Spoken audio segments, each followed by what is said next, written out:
So yun mga lods, good afternoon, o magandang hapon. Nakabili nga pala ako ng mga isda na halo-halong isda.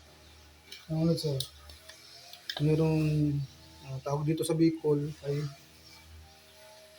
kulibangbang. Tapos ito, lambot, walang tawag ito, mungit.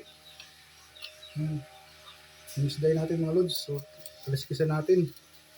Ito natin itong paksiw. Kung may makuha tayong nyug, gataan natin, gagataan. Sarap din ito mga lods, gataan. Sariwang-sariwa to mga lods. Sarap to yung mga isdang bato.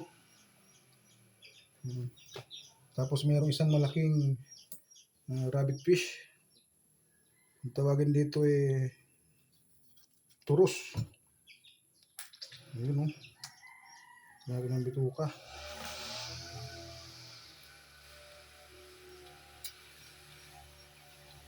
Paksiw. O kaya gataan. Hindi ko alam kung anong tawag dito sa isda na ito mga lods. Pero masarap sa paksiw. Halo-halo yan mga lods. Yung mga turos. Turos.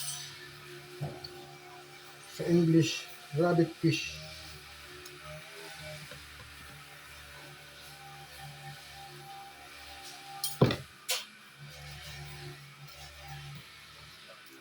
Ito paksiw.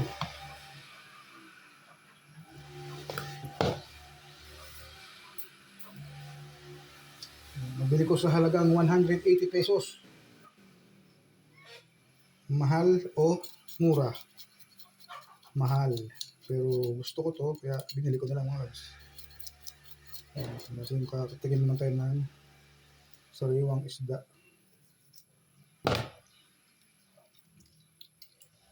Ganyan yung mga lods yung pagtanggal na hindi na tinatanggalan ng hasang. Yung mga langsahan o isdang bato. Binili ko dyan sa Plancha, Barangay Plancha.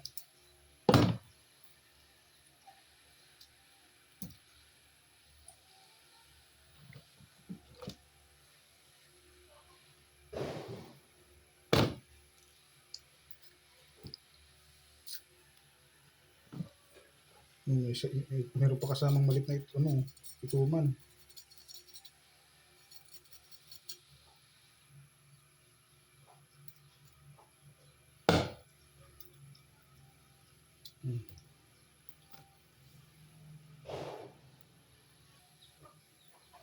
Yun nga pala mga lods, please subscribe to my YouTube channel, Kuya Doc TV, para makagawa pa tayo ng mga content. Mga lods, please subscribe to my YouTube channel, Kuya Doc TV.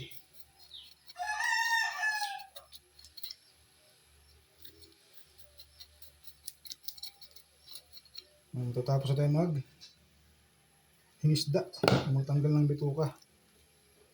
Sarap to mga lods. Baka gataan ko na lang to.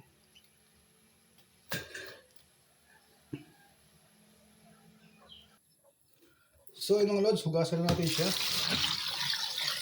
ng malinis na tubig.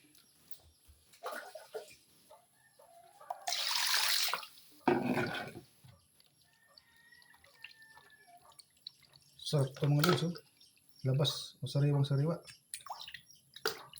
Sarap to, gataan. Yung ating ulam ngayong gabi.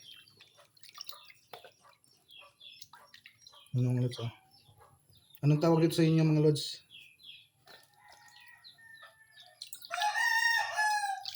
Tapos ito pa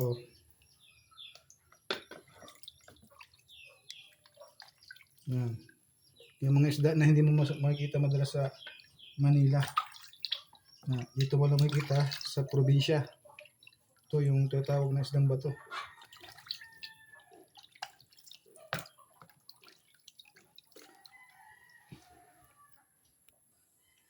So yung mga lods, maggagaya na tayo natin mga ricado ng ating sibuyas, bawang at luya.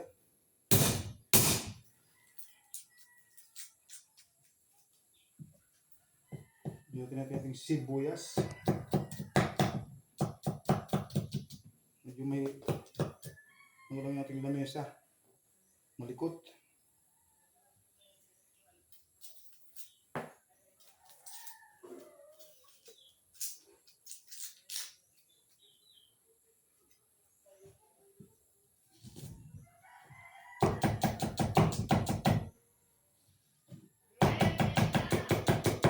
Mayo na!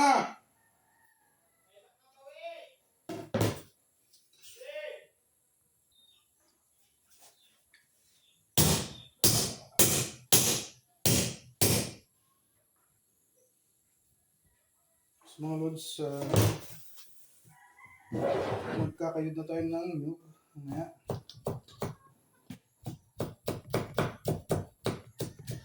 Iyatin natin yung siling haba. Yung siling pang sigang. Isa lang, kasi ito kamanghang. So yung mga lods, pigayin na natin yung ating milk. Mainit pa. Hindi ko na mainit yung tubig. Palabigin muna natin mga lods. Mainit. So yung mga lods, tingnan natin kung malamig na yung ating milk. Malamig na mga lods. Pigayin natin. Yun o. Dahil gagamitin lang natin mga lods yung unang piga. Yung unang gata. Kasi madali lang maluto yung ating isda. Tapos ipapaksiw muna natin yung ating mga isda sa suka. May nagre-request sa akin, pagihan ko daw sa siko.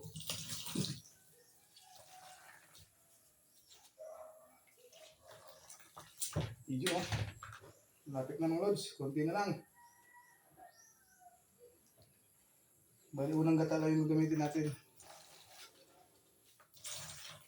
O yung kakang gata. Mga lods.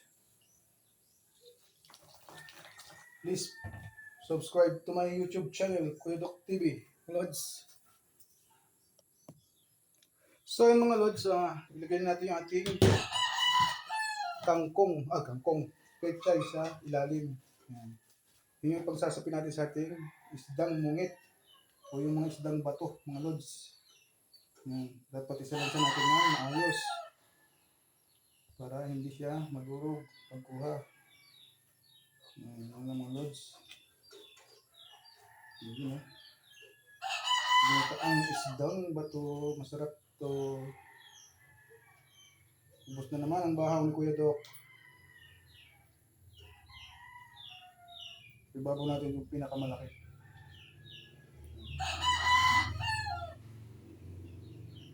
Okay. Tapos mga lods, ilagay natin ating luya. Yan, sa ilalim. Ating bawang. Ating sibuyas.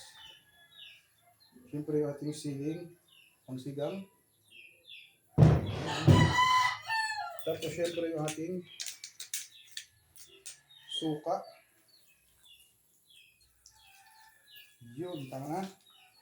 Tapos lalagyan natin siya mga lods ng magic. Magic na sarap pa. Tapos lagyan natin siya ng isang dakot na asin. Yun o.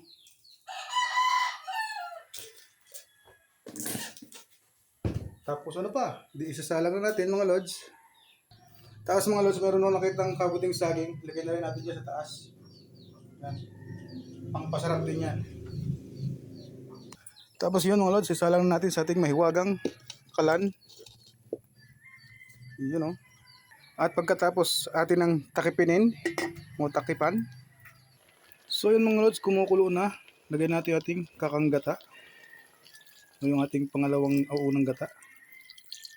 Yun o. Sarap niya mga lods. Ginataang isdang bato.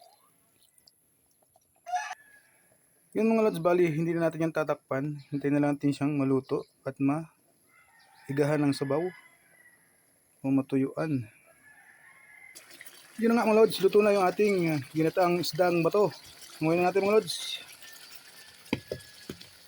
Tapos isa lang naman natin yung ating kanin. Yun o. Ito bali mga lods, hinugasan ko na siya. Yung ating kanin. Yan mga lods. Okay, mga Lods, thank you for watching. I love you all.